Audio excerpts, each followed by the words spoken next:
Et c'est parti pour un nouvel épisode de Mentoresse, 1000 vies dans une vie. Je suis Céline Tran et je vous souhaite la bienvenue dans mon podcast où je parle de thématiques autour du développement personnel.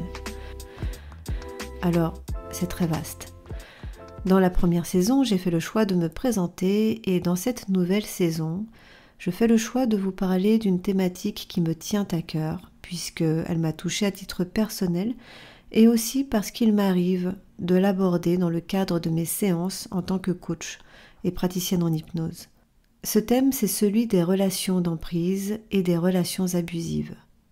Un modèle de relation qu'on peut trouver malheureusement dès l'enfance, dans le cadre de la famille, et plus tard dans le cadre d'une relation de couple ou au travail. Et dans cet épisode, j'ai envie de vous parler plus précisément d'un profil de personne qui peut être facilement piégé dans une relation toxique. Et vous allez voir, c'est assez complexe parce que ce type de profil, qui peut aussi bien toucher des hommes que des femmes, peuvent autant être victimes que contribuer à une relation toxique. Je vais vous expliquer ça. Est-ce que vous avez déjà entendu parler du syndrome du sauveur ou du complexe du sauveur? Est-ce que vous avez déjà entendu parler du syndrome de l'infirmière? En fait, cela désigne des comportements de personnes, donc sauveurs pour les hommes et infirmières pour les femmes, des personnes qui vont avoir une tendance très forte à vouloir sauver leur entourage, à vouloir résoudre leurs problèmes. Mais c'est à un niveau qui est vraiment très important, qui va vraiment presque participer à leur identité. Ce sont des personnes qui généralement ont beaucoup d'empathie et qui vont souffrir du fait d'être face à un entourage en difficulté et qui se sentent dans l'obligation d'intervenir. Alors, rien de mal, bien sûr, à être altruiste, à être généreux, à aller vers les autres pour les aider. Mais on parle de syndrome complexe du sauveur ou de l'infirmière quand ça devient problématique, quand finalement ça devient enfermant d'une certaine manière, et donc, comme c'est enfermant, ça devient toxique. Alors pour vous donner des exemples concrets, ça peut être dans le cadre familial. On parlait justement du cadre familial comme lieu de relation toxique. Ça peut être justement un ou des parents qui va vouloir tout faire pour ses enfants et qui va tellement vouloir bien faire qu'il va tout prendre en charge. Qu'il va vraiment intervenir dès que son enfant est en difficulté et il ne va pas lui laisser l'espace pour développer son autonomie. Pourtant, ça part d'un bon sentiment. Il veut sécuriser l'autre, il veut l'aider. Mais en l'aidant, finalement, c'est contre-productif, il ne l'aide pas. Cela me fait penser à cette image de l'homme qui veut aider quelqu'un à se nourrir et qui, au lieu de lui offrir une canne à pêche pour pêcher et être autonome, va pêcher à sa place. Eh bien là, c'est un peu pareil. Dans ce comportement-là aussi, il y a une forme de souffrance, c'est-à-dire qu'il y a vraiment le besoin très fort de résoudre les problèmes, de porter secours à l'autre, et il y a donc un mal-être quand cela n'est pas possible, quand l'autre refuse de l'aide, ou quand il n'y a pas de résultat. Cela peut aussi exposer à des risques. Le sauveur ou la sauveuse, en voulant aider l'autre, va par exemple accepter trop de responsabilités, va avoir trop de choses sur les épaules et ça peut donner un parent, un conjoint qui à un moment donné va se retrouver submergé, épuisé parce qu'il veut trop en faire. Ça peut être aussi sur le plan émotionnel d'accueillir toutes les souffrances de l'autre, alors parfois motivé, et on reviendra sur les motivations, par aussi une croyance religieuse, pourquoi pas, de se dire, voilà, mon rôle en tant que bon chrétien, en tant que bonne chrétienne, c'est de recueillir la souffrance de l'autre et d'être là pour lui ou pour elle. Mais à certains degrés, ça peut être tout simplement trop, parce que cette personne finit par disparaître. Elle finit par ne plus prendre soin de ses propres besoins et limites, parce qu'elle est toujours tournée vers l'extérieur.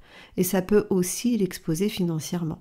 Donc la personne qui a le complexe du sauveur ou de l'infirmière ne saura pas dire non quand on lui demandera par exemple de prêter de l'argent. Ça peut être problématique à un certain niveau.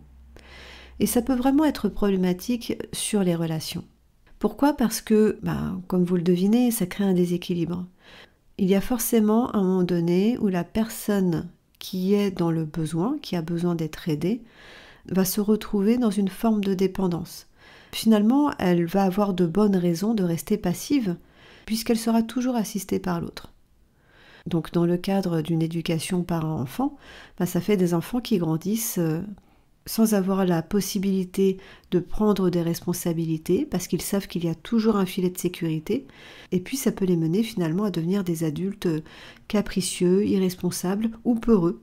Soit ils vont être trop sûrs d'eux parce qu'ils savent qu'il y aura toujours quelqu'un derrière eux pour rattraper le coup, soit ça va les rendre peureux parce qu'ils n'auront pas eu la possibilité de développer une confiance en eux. Donc le sauveur ou la sauveuse n'aide pas forcément en apportant de l'assistance quand celle-ci est trop présente ou trop répétée. Le risque aussi, c'est que le sauveur ou la sauveuse se retrouve lésé dans la situation. C'est que finalement, il soit toujours dans la posture de celui qui apporte aux autres, mais lui ne va jamais recevoir. Alors il faut se poser la question, mais comment ça se fait qu'il ne reçoit jamais? Peut-être que lui-même ne demande jamais ou refuse d'être dans la posture de celui qui reçoit. Parce que c'est confortable, entre guillemets, d'être sauveur. Et oui, il peut y avoir un confort là-dedans. Pourquoi? Parce que ça peut donner une posture plus élevée, valorisante. C'est celui qui apporte à l'autre. Mais quand il n'y a pas de retour, quand on est face à des personnes qui ne vont pas montrer de gratitude ou qui vont se barrer du jour au lendemain, eh bien c'est normal, ça peut créer un sentiment d'injustice, de frustration et parfois de ressentiment. Et typiquement, ça donne des personnes qui vont dire « Ah, trop bon, trop con. Voilà, je me suis encore fait avoir, je suis toujours là pour aider les autres. » Et finalement, je n'ai pas de retour, et quand moi j'ai besoin, quand je suis en difficulté, non seulement je n'ai pas forcément de merci, de reconnaissance, mais en plus, quand je suis en difficulté, personne ne vient m'aider. Alors bien sûr que ça paraît injuste, mais il faut se poser la question de pourquoi ce type de relation a lieu, et surtout, si c'est votre cas, pourquoi elle se répète. Qu'est-ce qui fait que vous vous retrouvez toujours dans des relations où vous avez toujours cette place et où à un moment donné, vous vous sentez lésé? Le risque aussi pour le sauveur ou l'infirmière, c'est d'être face à quelqu'un qui va profiter de ça, qui va être dans une démarche de manipulation et qui finalement va profiter de son statut de victime pour abuser de la générosité de l'autre. Et alors là, c'est parfait parce qu'on est dans un système qui se nourrit de lui-même. Le sauveur a besoin d'être face à quelqu'un qui est en détresse. Ah, tu veux quelqu'un qui est en détresse? Eh bien, je vais te montrer le visage de quelqu'un qui est en détresse. Et ça fait une relation qui tient et qui peut perdurer très longtemps, à vrai dire.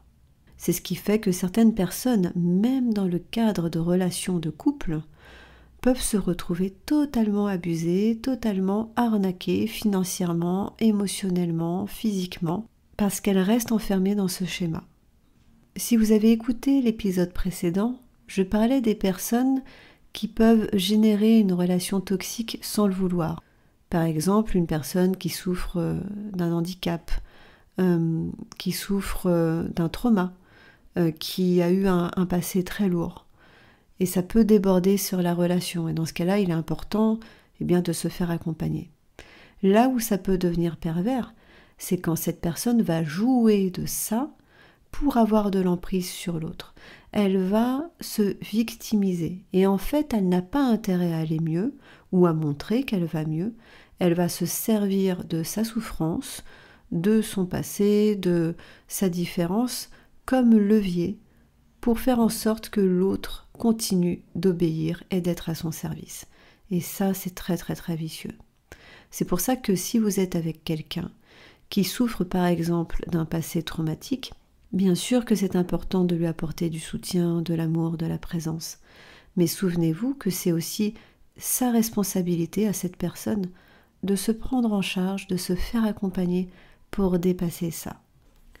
De la même manière qu'une personne qui souffre de dépression ou qui souffre d'addiction, c'est aussi sa responsabilité à un moment donné d'accepter d'être accompagnée. Bien sûr que ce n'est pas simple, parce qu'il y a beaucoup de résistance, il y a beaucoup de peur, certaines personnes se sont déjà fait accompagner et elles sont découragées parce qu'elles n'ont pas su trouver un thérapeute qui était à leur écoute. Elles ont peut-être effectué plusieurs démarches et ça n'a pas abouti.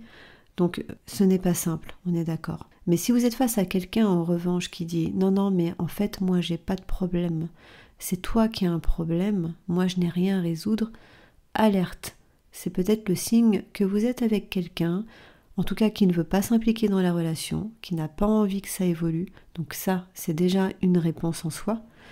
Mais ça peut aussi vouloir dire, écoute, moi je suis victime et je veux rester victime, alors prends soin de moi. Parfois, ça peut aller même encore plus loin. C'est-à-dire que la victime, la personne assistée, va faire en sorte que le sauveur se sente dans la peau d'un persécuteur. Elle va le culpabiliser. Ça va donner des phrases du type « Tu te rends compte, tu me demandes de consulter, mais t'as pas honte de m'infliger ça, tu me harcèles, tu me fais culpabiliser, tu me fais passer pour quelqu'un de fou, pour quelqu'un de monstrueux, ce n'est pas aimer, tu ne m'acceptes pas comme je suis, c'est toi qui es monstrueux et c'est toi qui devrais changer. » Alors je vous cite toutes ces phrases parce que ces phrases-là, je les ai entendues dans le cadre de séances de personnes que j'accompagne et qui se sentent vraiment perdues, qui se sentent coincées finalement dans un conflit de valeurs, puisqu'une part d'elles a toujours bien sûr envie d'aider l'autre, mais elles sont dans une impasse. Et au bout d'un moment, elles craquent, elles saturent, elles ressentent le besoin d'exister aussi pour elles. Et à vrai dire, c'est très bon signe. Parce qu'une relation n'est pas saine si c'est une personne qui est au centre et qui vampirise tout le reste. Une relation devrait être équitable. Une relation implique une dimension d'échange. Donc même si on a le syndrome du sauveur, il faut aussi choisir les personnes qu'on va aider. Est-ce que ces personnes ont des valeurs qui résonnent avec les nôtres? Et puis, qu'est-ce qu'on vient chercher à travers ça? Il convient aussi de faire un pas de côté et d'observer la relation dans laquelle on vit et de voir dans quelle mesure il y a de la réciprocité, dans quelle mesure l'autre vous apporte quelque chose, que ce soit un parent, un conjoint ou peut-être même quelqu'un dans votre relation de travail. Ok, vous vous sentez utile parce que vous aidez l'autre, super. Et vous vous dites, je suis quelqu'un de bien, je fais ma part. Et il y a une part de vous probablement qui attend un retour, parce qu'il y a une part de vous peut-être un peu naïve qui se dit, mais si moi je fais ça, l'autre aussi devrait faire pareil. Non, ça me semble naturel. Eh bien, pas forcément. Là, vous projetez. Vous êtes en face de quelqu'un qui n'a pas la même sensibilité que vous, qui n'a pas forcément les mêmes valeurs, les mêmes attentes ou les mêmes manières de s'exprimer. Donc au moment où vous êtes dans une valeur altruisme, aide, générosité, être utile à l'autre, peut-être que vous êtes face à quelqu'un qui est dans des valeurs plus mon épanouissement personnel, mon bonheur, mon plaisir, mon succès. Et dans ce cas-là, eh bien, vous faites un très bon duo et vous risquez de vous retrouver à être manipulé par l'autre puisqu'il se sert de vous. Mais souvenez-vous que vous êtes actif et active dans une relation et que oui, je sais, ça pique quand on entend ça, mais quand on est dans une relation abusive et qu'on la maintient, c'est qu'une part de soi a envie de la maintenir d'une certaine manière. C'est qu'une part de soi contribue à ce que cette relation puisse perdurer. Il n'y a pas d'agresseur sans victime. Et il n'y a pas de personne sauvée sans sauveur.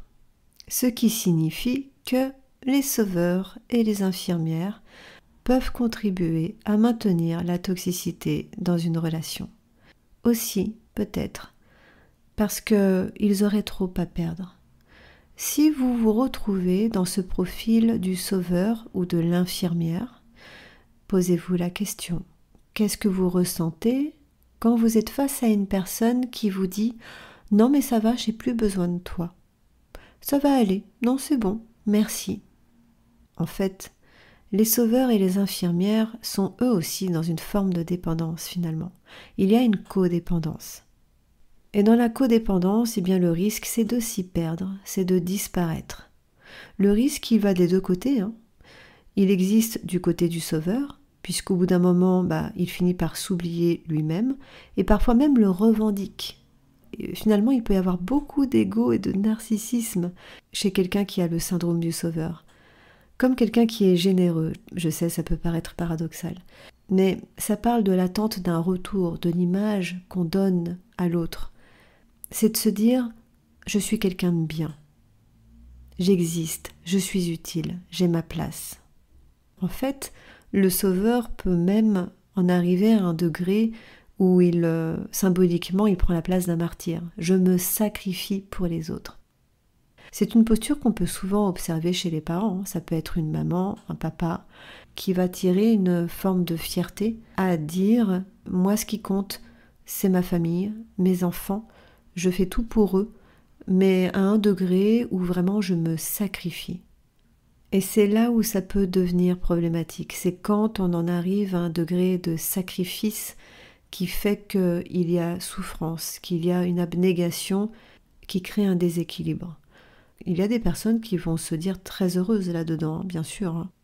Mais il y en a d'autres, en revanche, qui à un moment donné vont se sentir disparaître. Alors la souffrance, elle peut émerger dans des étapes de vie. Dans le cadre d'une rupture, dans le couple, d'un divorce, dans le cadre d'un départ en retraite, dans le cadre d'un départ des enfants, où d'un seul coup il y a un vide. Et donc, il n'y a plus de personne à sauver. D'un seul coup, c'est la conscience que on est seul. Et qu'est-ce qu'on fait avec soi? Mais alors, c'est quoi le sens de ma vie désormais? À quoi je sers? Et puisqu'on parle de relations toxiques, il me semble inévitable d'aborder le triangle de Karpman, qu'on appelle aussi le triangle dramatique. Alors pour ceux qui ne connaissent pas, c'est un modèle de relation, et c'est très facile de l'identifier autour de soi, peut-être même que vous-même, vous participez à ce type de schéma. En tout cas, c'est précieux de s'en rendre compte, parce que ça peut mettre beaucoup de sens dans nos relations, dans nos comportements, dans nos ressentis. En fait, dans le triangle de Karpman, il y a 3 postures, 3 rôles. Il y a le rôle de la victime. Donc c'est la personne qui se sent impuissante.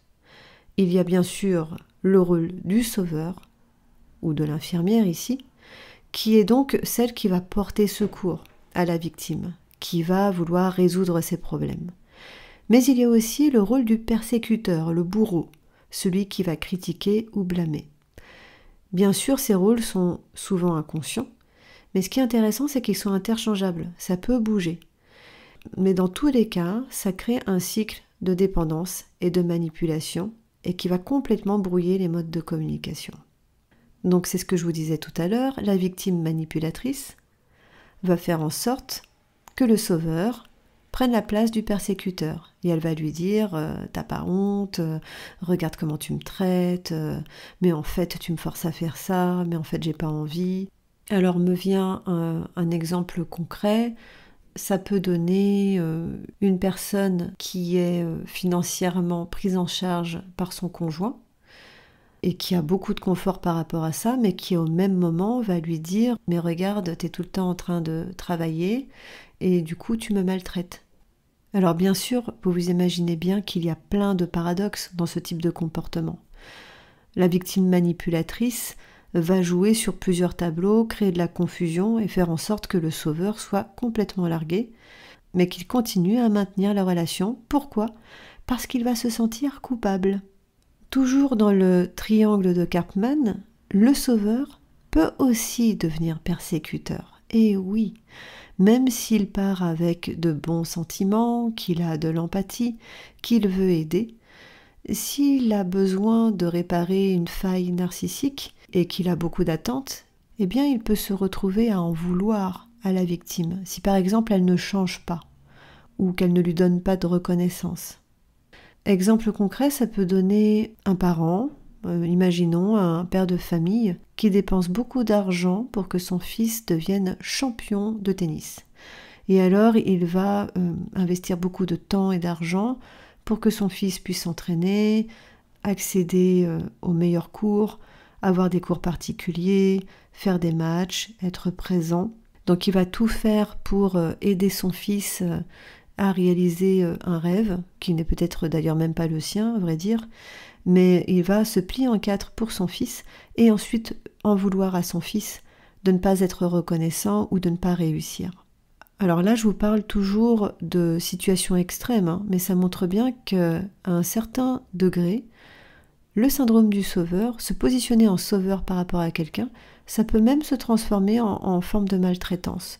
On veut tellement faire pour l'autre qu'on lui retire une forme d'autonomie, de liberté, et on se retrouve finalement à faire des choix à sa place.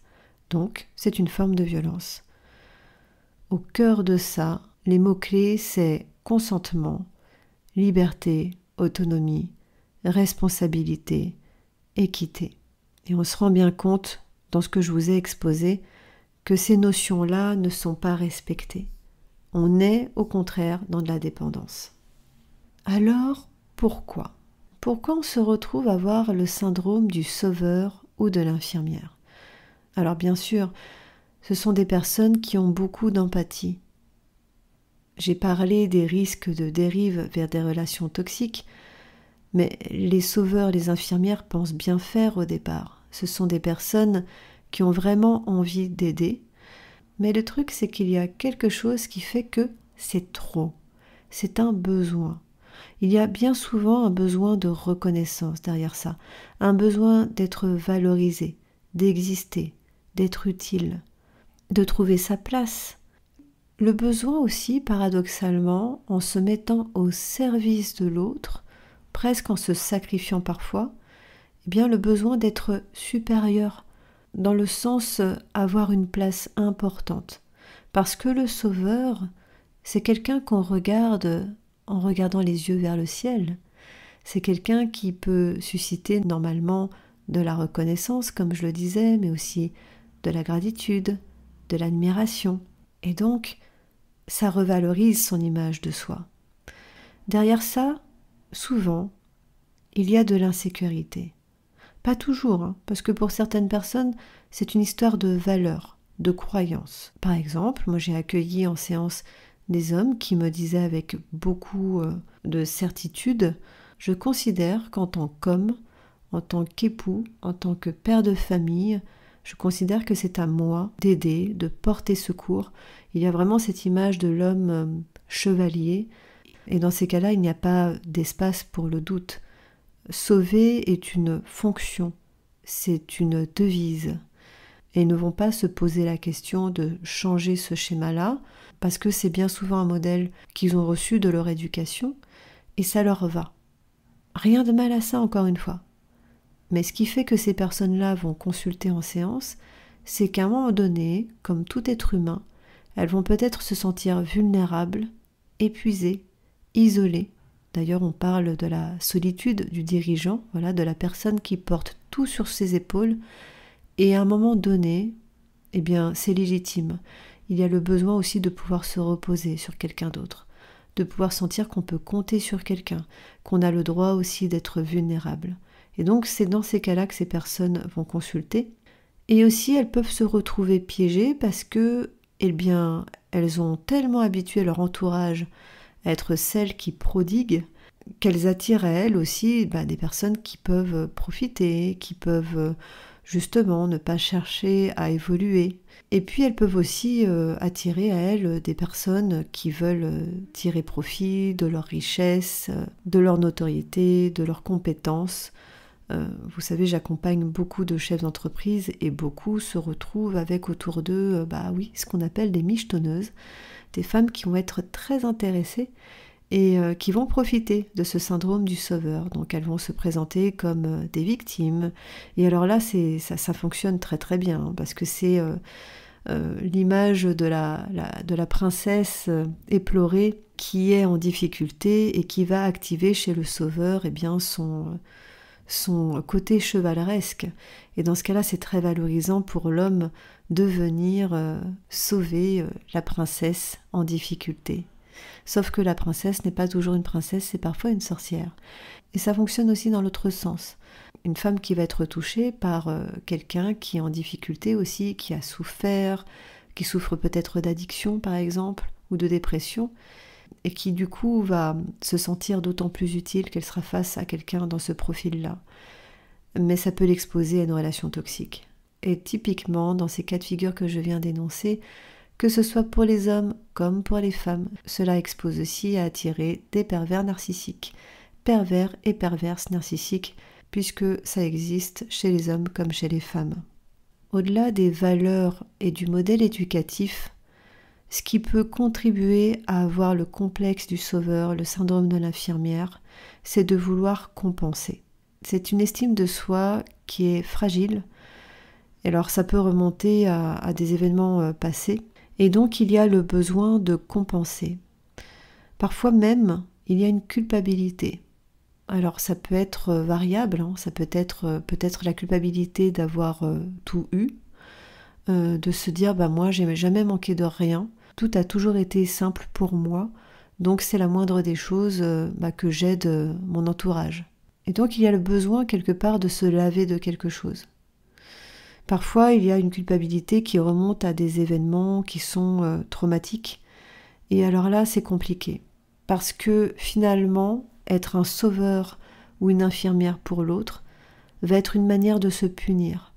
Et finalement, quand on regarde bien, c'est narcissique. C'est horrible de dire ça, hein, mais s'occuper de l'autre va être une manière détournée de prendre soin de soi, de vouloir se rassurer, de se dire qu'on est une bonne personne, mais parfois de se punir et vraiment d'aller loin dans le sacrifice. Et c'est ce qui va faire que certaines personnes vont se tourner inconsciemment vers des victimes qui seront aussi des persécuteurs. C'est très tordu comme système, hein. Mais tout ça c'est inconscient bien sûr, il n'y a pas à culpabiliser de ça. Mais posez-vous la question si vous êtes dans une situation qui fait écho, si vous êtes avec quelqu'un qui vous humilie, qui vous fait des reproches, et en même temps c'est quelqu'un qui se plaint beaucoup, c'est quelqu'un qui dit avoir beaucoup souffert, et qui fait que vous êtes dans une posture où vous avez envie de l'aider désespérément. J'insiste sur ce mot, il y a quelque chose de désespéré. Et bien malheureusement, dans ces cas de figure, la relation risque de durer très longtemps. Parce que finalement, il y a un confort pour chacun des deux à rester dans ce type de configuration. Alors je vous parle des relations de couple, mais ça existe dans tout type de relations et ça peut se retrouver aussi dans le domaine professionnel. Alors comment faire ? Comment faire pour se sortir de ça ? Comment faire aussi pour commencer à y voir plus clair ? Eh bien, posez-vous la question de votre motivation.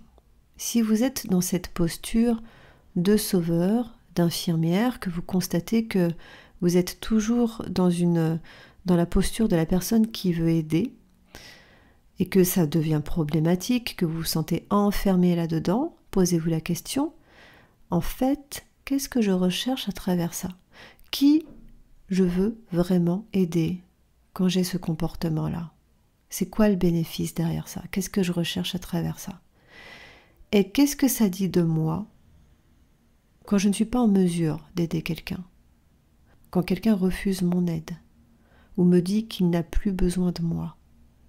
Qu'est-ce qui reste de moi quand je ne suis plus en mesure d'aider, d'être utile ? Et souvent les sauveurs ne veulent pas se laisser aider. Posez-vous la question aussi à quel point je demande moi-même de l'aide, à quel point je me laisse aider. Et pourquoi ? Qu'est-ce qui fait que ça résiste ? Il y a un truc, c'est que quand on est dans la posture du sauveur, c'est une manière de garder le contrôle. Et oui, on apporte à l'autre, à quelqu'un qui est vulnérable, qui est affaibli. Donc a priori, on est dans la posture de la personne qui a les ressources. C'est valorisant, mais ça permet aussi d'être dans une posture de contrôle. Se faire aider, c'est pas toujours facile, parce que ça dit quelque chose de soi, parce que ça peut venir piquer l'orgueil, parce que c'est aussi reconnaître ses limites, parce que c'est accepter aussi de faire confiance, de laisser quelqu'un entrer dans son espace et nous apporter quelque chose. Alors posez-vous la question, comment je me sens par rapport à ça ? Qu'est-ce qui fait que ça résiste ? Et tiens, qu'est-ce que ça ferait si, après avoir écouté ce podcast, je m'autorisais à demander de l'aide, même pour une toute petite chose ? Souvenez-vous d'une chose. Si vraiment vous voulez aider quelqu'un et que vous respectez cette personne, laissez-lui prendre sa place. Aider quelqu'un, éduquer un enfant, à mon sens en tout cas, et peut-être que vous n'êtes pas d'accord et soyez libre de poster en commentaire votre avis, bien sûr. C'est ça qui est intéressant, c'est d'être dans cette dimension d'échange. À mon sens, aider quelqu'un, éduquer un enfant, c'est de l'amener à être autonome, c'est respecter son espace pour qu'il ou elle puisse réaliser ses expériences, ses erreurs. D'ailleurs, moi-même, en tant que coach, et je le dis d'ailleurs aux personnes que j'accompagne, je ne suis pas là pour les sauver, c'est de l'accompagnement. Pour terminer, j'aimerais juste revenir à ces deux mots, sauveur et infirmière. Pensez-vous avoir les capacités à sauver l'autre? Et ça veut dire quoi, sauver l'autre? Ça veut dire quoi, guérir l'autre? Pour atteindre quoi? Ça serait quoi l'objectif? Que l'autre soit transformé, soit changé? Est-ce que vous voulez changer l'autre? Est-ce que vous voulez changer le monde? Est-ce que vous voulez changer l'autre? C'est important aussi de se poser la question du résultat. En fait, qu'est-ce qui me fera dire que ça y est, c'est gagné? Que j'ai contribué en tout cas à ce que la personne aille mieux. Ça sera quoi le point de repère qui me permettra de me dire « ça y est, j'ai rempli mon rôle ». Voilà beaucoup d'interrogations et j'espère qu'elles vous seront utiles. Encore une fois, je vous invite à poster vos réactions, vos commentaires, à partager cet épisode, à suivre le podcast et je vous donne rendez-vous dans le prochain épisode où nous continuerons dans cette thématique autour des relations d'emprise. À bientôt!